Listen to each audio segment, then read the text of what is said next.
जो पुराणों में लिखा है वही वेदों ने गाया है।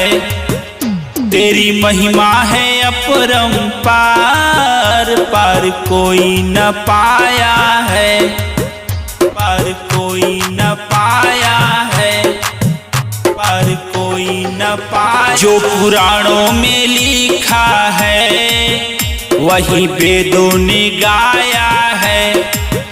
तेरी महिमा है अपरंपार, पार कोई न पाया है, पाया। कोई कमी ना होती किसी को ममता और दुलार में, कोई कमी ना होती किसी को ममता और दुलार में। सारी खुशियाँ मिल जाती मोरी मैया के दरबार में, शेरा वाली के दरबार में, शेरा वाली के दरबार में, शेरा वाली के दरबार। अपना पराया वो नहीं जाने, आंचल में सबको छुपाती है, देती है सबको भर भर दुआएं, सबको गले से लगाती है, सबको गले से लगाती है। अपना पराया वो नहीं जाने, आंचल में सबको छुपाती है, देती है सबको भर भर दुआएं, सबको गले से लगाती है। जन्मों जन्म का अपना बना ले पहले ही दीदार में, जन्मों जन्म का अपना बना ले पहले ही दीदार में।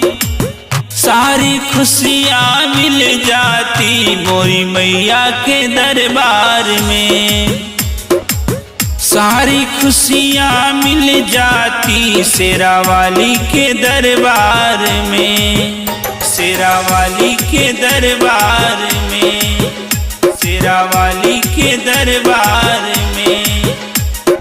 कलियां खिला दे सुने हृदय में, बिछड़ों को क्षण में मिलाती है। आए जो दर पे बन के सवाली, खाली नहीं लौटाती है, खाली नहीं लौटाती है।